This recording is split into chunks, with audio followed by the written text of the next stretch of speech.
Hi, my name is Javan. I'm 23 years old, from London, and I'm a journalist. I'm Jordan, I'm 28 and I'm from Camden. Hey, I'm Hassan, I'm 29 years old, I'm a freelance copywriter from London. Hi, I'm Alex, I'm 23 and I'm from London and I'm in my final year of my university degree. Hi, I'm Jordan, I'm 21, I live in Croydon and I'm a freelance actor and dancer. Hi, I'm James, I'm 21, from South East London and I'm a quantity surveyor. Welcome to this episode of Own Your Future by H&M and Book of Man. This series is about helping young men and their careers and confidence in the post-lockdown world through mentor sessions and work experience with the Book of Man. I am the mentor for this panel about determination and creative thinking. The lads here are going to be asking me questions. So first, are we ready? We are going to start with you. I work as a creative and I've gone through kind of my own mental health struggles. So I wanted to ask you, how do you maintain creativity when you're not feeling up to it? Do you take a step back or do you carry on doing smaller things until you're kind of back in the zone? So when I first got signed, I was still stuck in other things. Like when I first signed to a record label, it was Mike Skinner's record label. And there's two reasons that my album never came out on that label. One, because when we got to a point where we were both happy creatively and he had given me a bit more freedom, the label lost their financing because Napster had appeared and Warner withdrew financing for all their subsidiaries. But the other half of the reason, is to be very honest, is because I was lazy and I didn't work hard enough.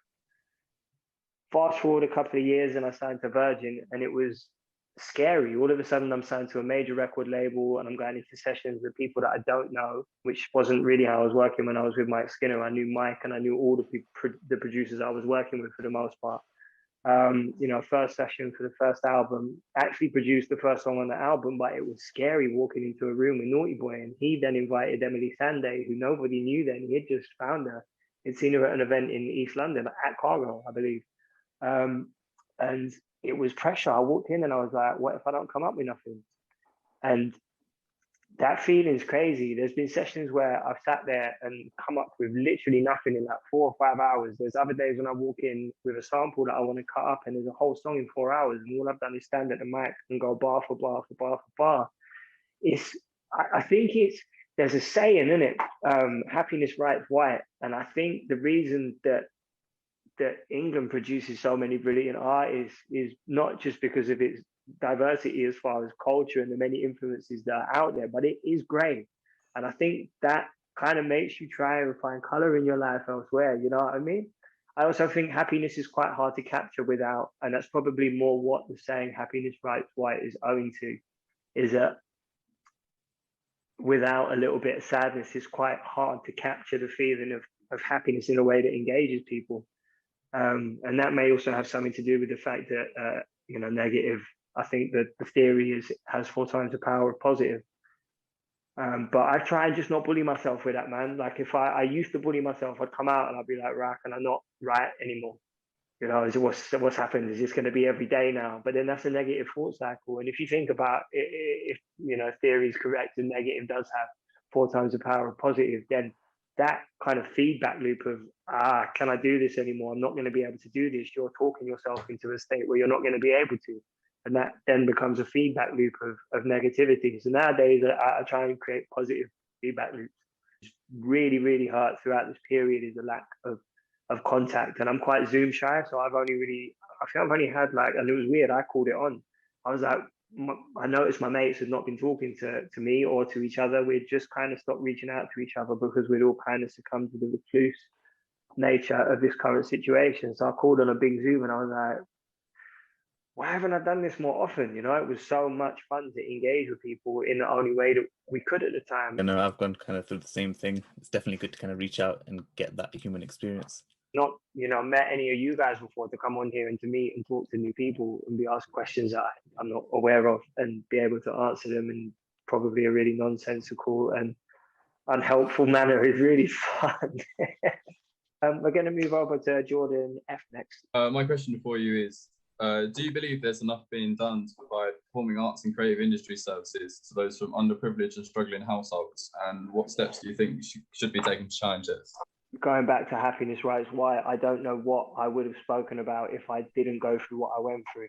I don't think there is anywhere near enough being done because people were not encouraged to find what they're good at and focus on that. We are all taught from the same books. We have it's pretty much a Victorian education, which I don't necessarily believe in because it doesn't focus on what people are good at, like what's your skill set. And it's quite scary to forgo everything that a regular education would provide by means of a normal job, albeit something you might not want, in search of something that you actually want to do. Like it was scary for me, to be honest. Like I didn't blow, whatever that means. I didn't start selling records until I was 27, 28.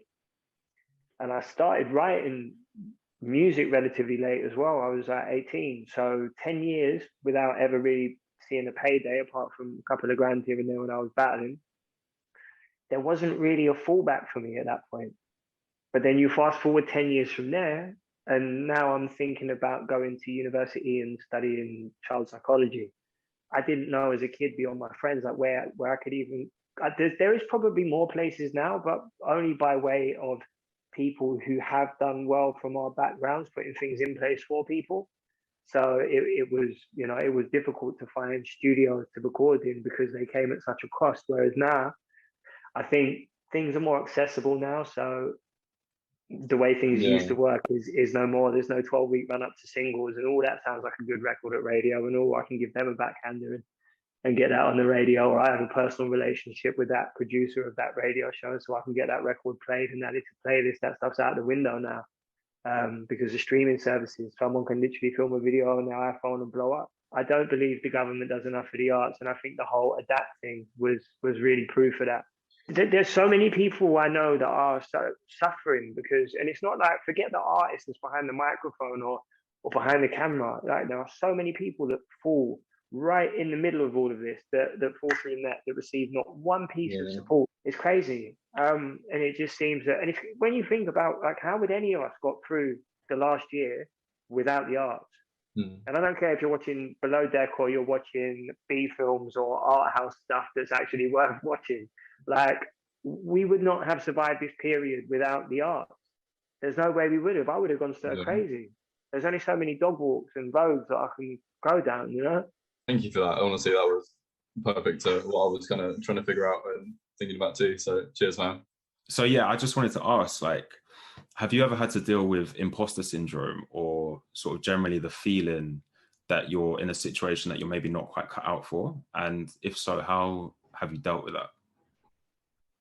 I hear imposter syndrome thrown about, but like I kind of feel like people use the term to deflect quite a lot. It's quite, I don't know, sometimes I've seen people use it in a way that it makes them seem more coy and a little bit like, and kind of like, I don't know, a little bit more personable. Like, I'm just walking around with imposter syndrome. I don't feel like I should be here. I think if we get into it on a level where it's like, it's a real thing where you are somewhere where you feel you are having to do things that aren't true to who you are. You start to find yourself in situations where certain things can't run, otherwise they're going to continue to run. So to me, that was imposter syndrome, because then I had to act in a way that never sat well with me. It took me a long time to unravel, even from my childhood, where I was in a really shouty household. I had my great grandmother, everything that she had endured throughout her life. She went through 2 world wars and 1 World Cup. Her daughter, my grandmother, who was my legal guardian, their relationship, that was going on around me. Then there was a relationship between my mum and her mum and her grandmother, who was my great nan. And then there was my relationship with each of those people.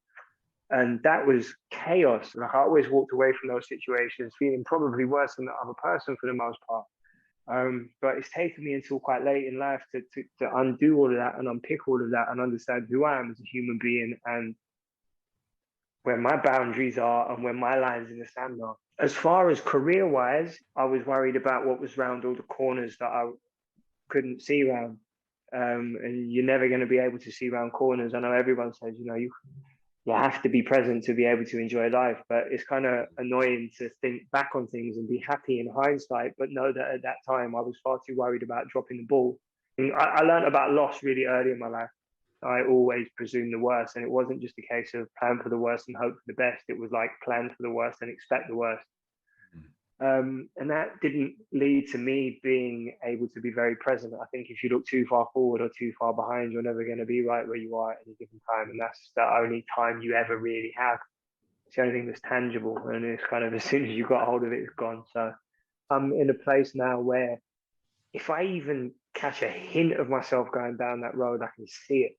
I wouldn't want to go through anything that I've been through as far as trauma again, but I'm quite happy for the lessons that I've learned and to still be here and to be in a great situation and to be learning. And I think that's been highlighted by the fact I've got a child. I mean, the importance of not suffering imposter syndrome, you know, of knowing who I am and knowing what I want to pass on to my child and what I don't. And I feel really fortunate for the fact that my child is being born into my partner and I's lives and not 4 generations like I was with all of the issues that surrounded that. Do you know what? Can you help me by explaining what you would see imposter syndrome as, please?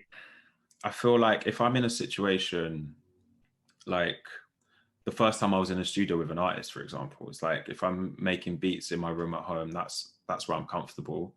And there was a time when that would have kind of stressed me out a bit because that was new to me.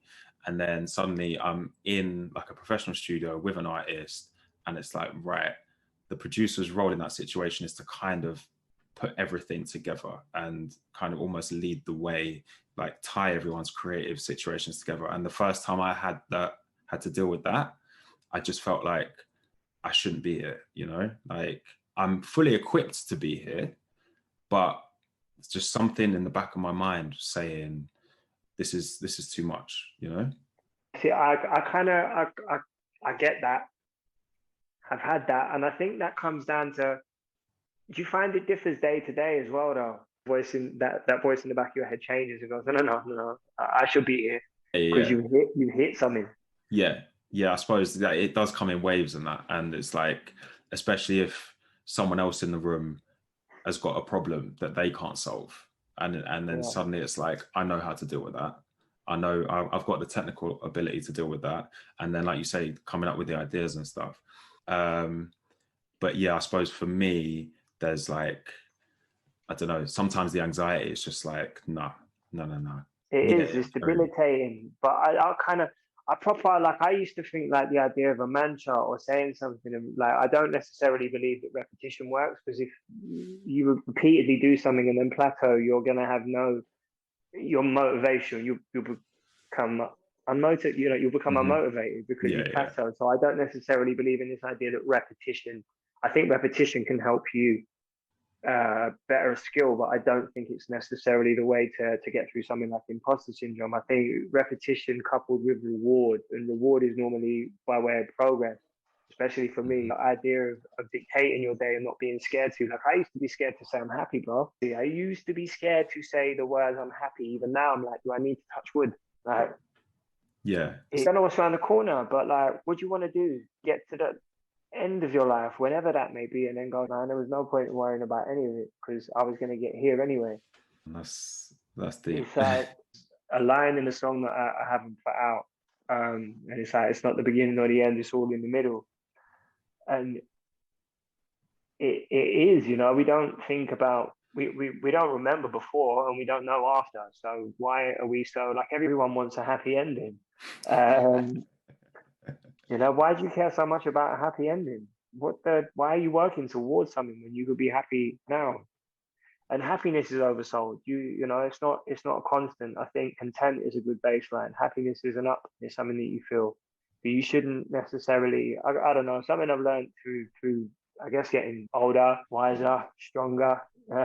It's just like, it's being able to observe, you know, a feeling or a thought are things that you perceive, but you don't have to attach yourself to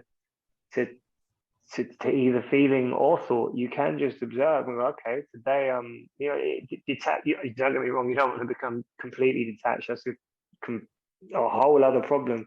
But detaching yourself from every feeling or thought gives you some power over yourself, and allows you some control. And that's for me it's encouraged a huge shift in my ability to be happy. Yeah, it's it's sort of what I've been trying to practice with mindfulness. Sometimes it's just like observing it, knowing it's there, and then just kind of letting it pass. But yeah, thank you for that, man. That was a great answer. Yeah, thank you. Thank you for the question, man. I'm a big fan. And your Professor Green, like Professor Green. I'm really excited, honestly. I just want to ask, like, what's your creative process like when you're making music? Like, what do you do? Imagine now that there's words coming out my mouth.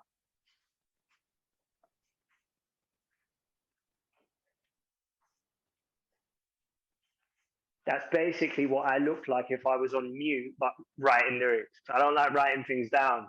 When I did the session for the song called Bad Decisions with Sigma and Gnarly caught me outside the studio. You couldn't hear, but I was rapping to him. I was trying to get over the block of a line. So I'm outside trying to get over the block because I don't want to annoy them by just rapping the same lyric over and over and over. And I refuse to put things on paper. And she filmed me, and I literally, what you just saw was what she put on Instagram, and I'd never before seen it, but I was just walking around gesticulating, waving my hand, and someone has actually said to me, could you rap without your left hand? Because I always keep time with my left side. I don't know the answer. Fortunately, I have both of my hands.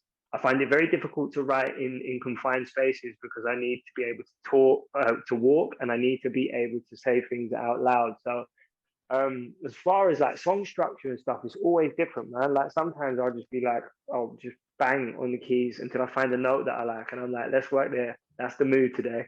So sometimes I've got a line, other times I've got a melody that I've been humming.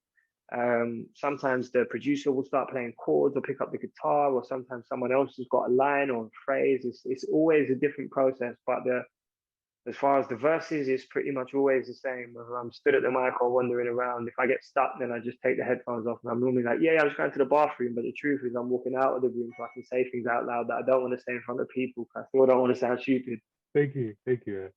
Right, who's next? Where are you, James? James Thomas, what you saying, bro? You all right?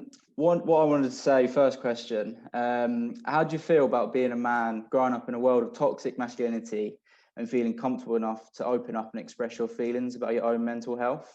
Like even the phrase toxic masculinity to me is itself. To me, it feels like it's kind of rebounding in that it's starting to have the effect of somewhat implying that masculinity is toxic.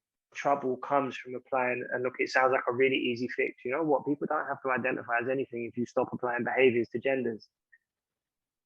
Easy problem to solve, right? Obviously not. You can't unpick the very fabrics of society. Yeah. But I think that most problems arise to our nature and the way we are and how we apply behaviors to genders.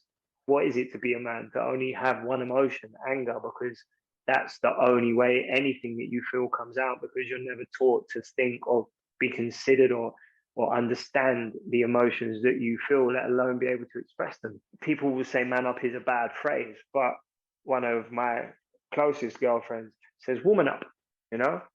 So beyond saying human up, and sometimes you do just need to up, whether it's man or woman, you get me? Like there are times when you have to, and this is what I mean about resilience. Like, come on, we can make every bit of language that we use negatively, but are you going to tell me there's not a time when you don't have to just puff up your chest to get through a situation? We can process it afterwards and deal with it, but sometimes you have to rough it out.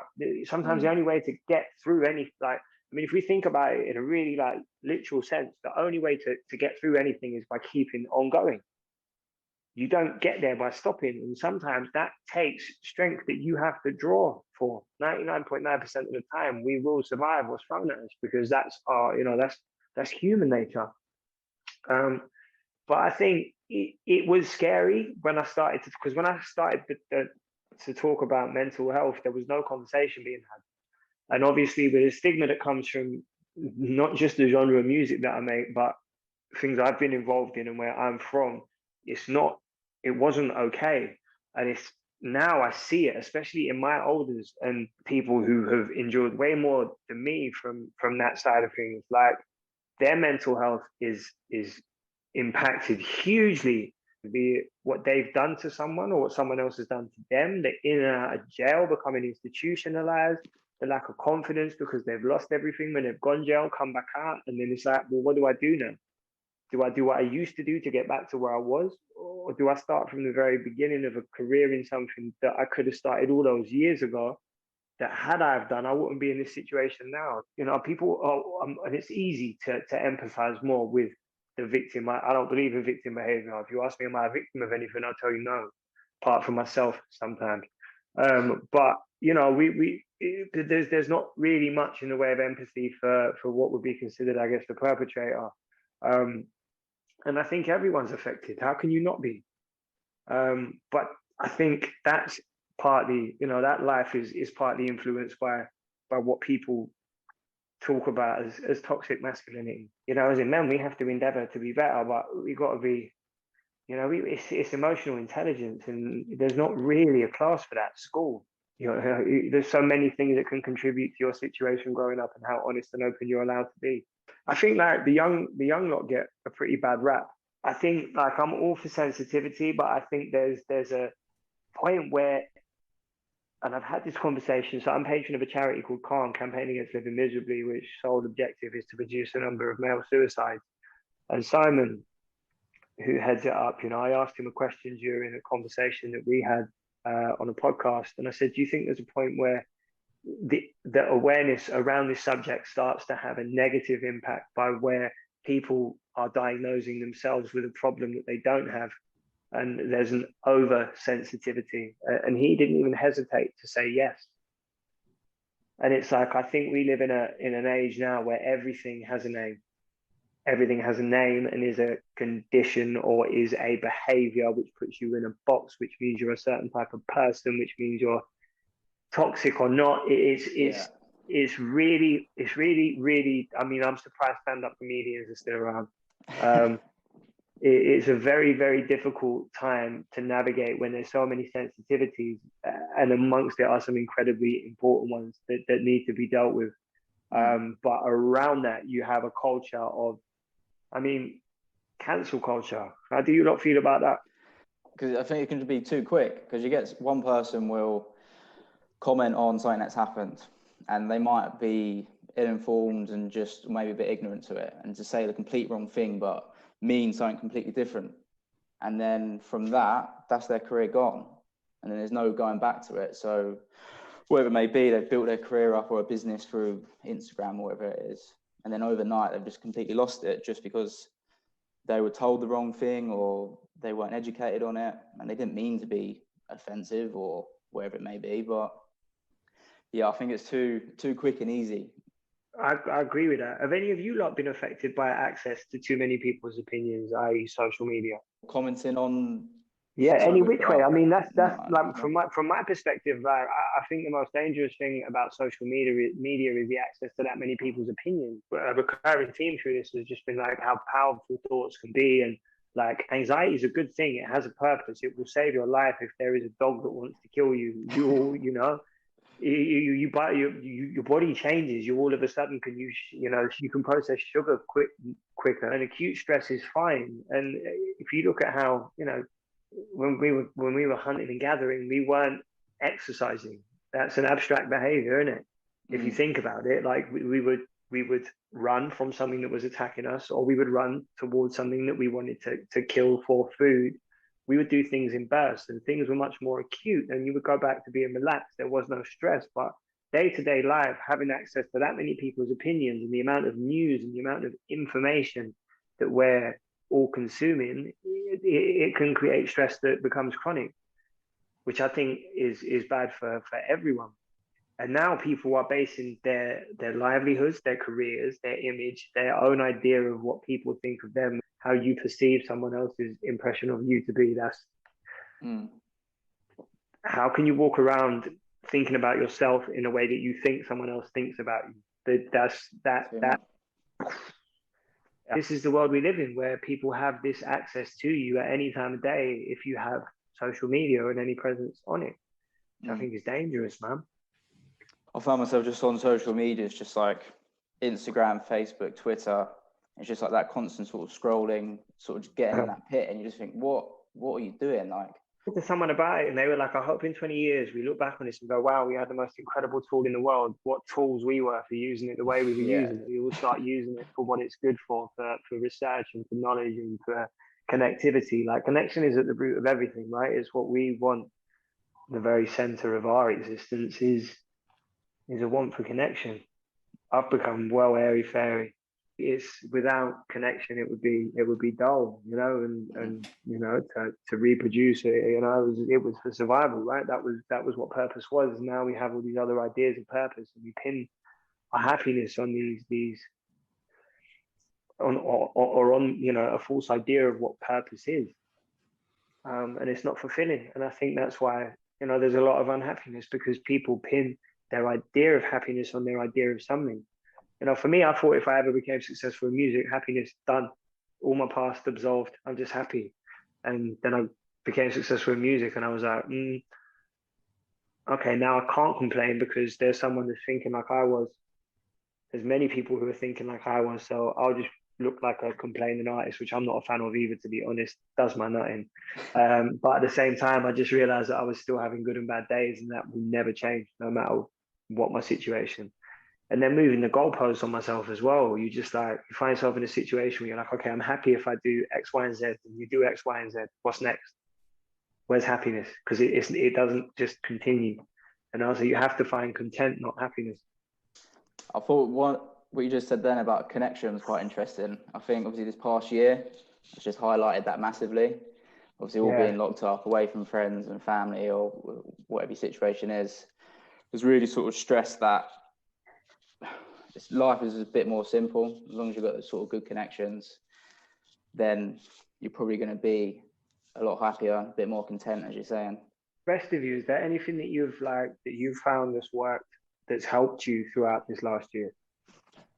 I think like this whole mentoring thing is actually like really helpful in knowing that someone else is going through the same things you're going through, or you know, someone else has kind of come out from the other side successful and happy. You know, like obviously there's good days and there's bad days, but it's so inspiring to hear kind of your story, and it's good. It's really good to kind of be in the space where we can have this open conversation about mental health, because I think that's so needed, especially for like men in our generation, where we just don't talk about things. Like the conversation's obviously opening up a lot more, and it I think it's really good. I think it's a very positive thing, and it makes me feel good.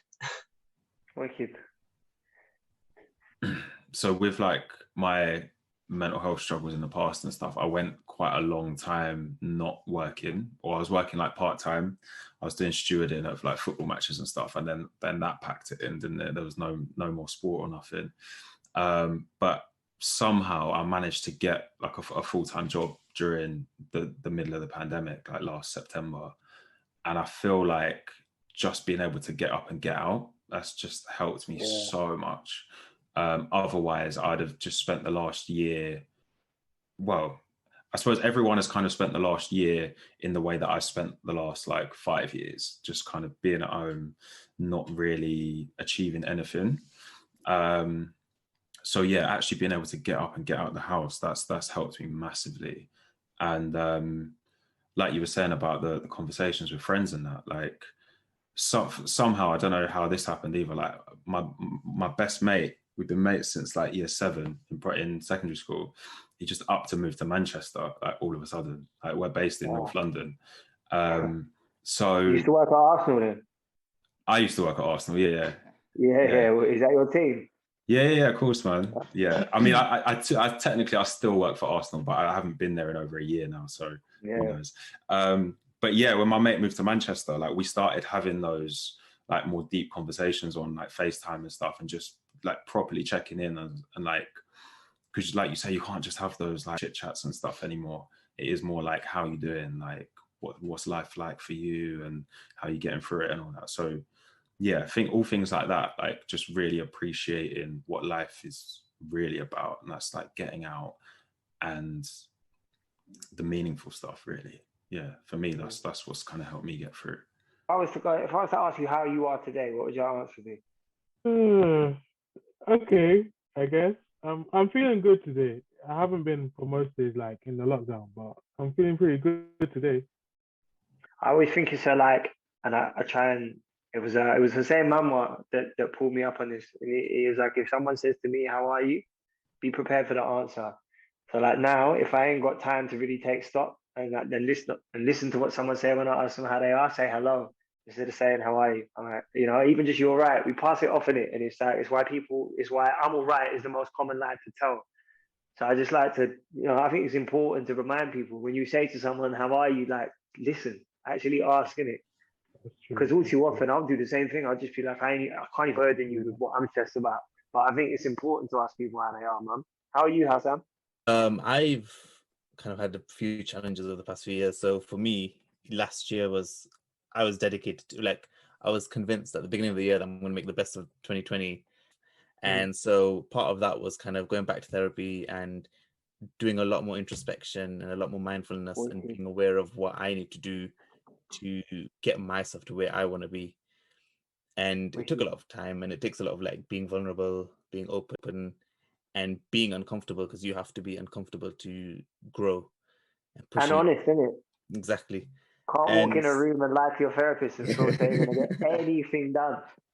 exactly. And it took it, and you have to want it, because you're not going to get much out of it if you're not willing to take the steps you need.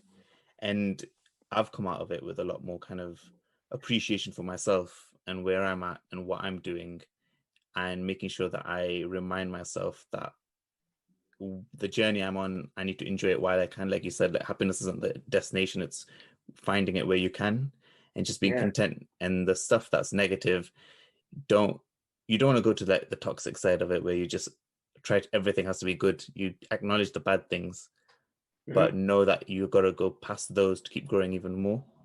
Yeah. You know how you can, I don't know if you lot have ever clocked this, but if someone like pre-FaceTime and all that, if someone ever picked up the phone and you heard them go, "Hello," you go, "Right, you sound tired." You know how someone's feeling by in the first few seconds of hearing their voice. It's intuitive, it's intuitive. Also, your voice is one of the first things to go when you're tired, but I can hear how sure you are in your voice when you say those things. That's good to hear. Yeah, man. Jordan Fairchild, how are you, bro? I'm doing too bad, man. I'm feeling kind of extreme kind of feeling of clarity at the moment, if I'm honest. It's like last month or so, I've just been really, everything in my head's kind of just been clicking and kind of piecing itself together in a really positive way. I mean, stuff like I completely blitzed my room last week, and just being in such a nice, clean, open space now really helped. But I mean, just stuff like three of my other really good mates, all of us have decided that we're going to try and get a house share this year. So it's just stuff like just go in, or you can have a small bedroom, or you can have this, you can have that, like just rinsing each other really. But it's just been nice just to have a kind of game plan to look forward to. It's nice that my mindset's just, I'm thinking about myself now, but my mindset's, I'm pushing forward, just constantly pushing forward now, and I'm just not thinking about anything that's happened now. I'm just constantly kind of driving myself forward because I'm sick of it, man. Like, just, I feel like my anxiety goes so haywire if I just don't kind of focus forward, not otherwise. Yeah, I get in a really bad mindset of just attaching myself to something, even if it's behind me, it's still attached to me. What if you're attached? There you go. If you're attached to something that's behind you, it kind of it makes it all the more difficult. So as much as sometimes I need that anchor because I get too carried away, I also don't need it. Like, it's a bit of a weird push that I've got to try and multitask this feeling of, oh, I need to kind of bring this with me, but I don't need to bring it with me. I don't know, but well, you need an anchor, right? You need some kind of mooring, otherwise you lose your feet.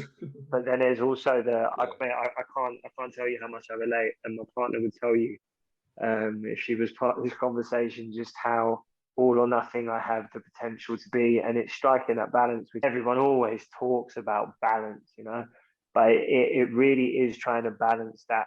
But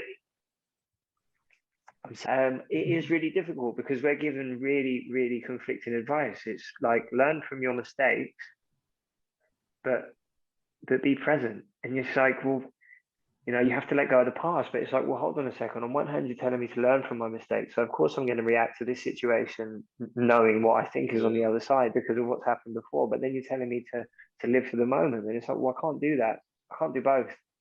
But it's striking balance, isn't it? It's kind of like giving people room to not trying to preempt too much. It's knowing as and when to use, I guess, the lessons that you've learned and the behaviors that you've spotted, especially when the behaviors and patterns are in yourself and not the ideas that you're projecting onto other people, which I think is probably taken me a while to realize that the common denominator between me and my life was me. I'm the common denominator. It was me all along. Yeah. Flip side of that is you shouldn't always take. You should never do it for someone else's actions. You can encourage reactions, but you know you're responsible for your own. I've really enjoyed talking to you, lot, man. It's been a really fun afternoon. Yeah, man, it's been nice. It's been cool. Good, man. Be good. Thank you, Jordan. Thank you, James. Thank you, Alex. Thank you, Hassan, and thank you, Javan.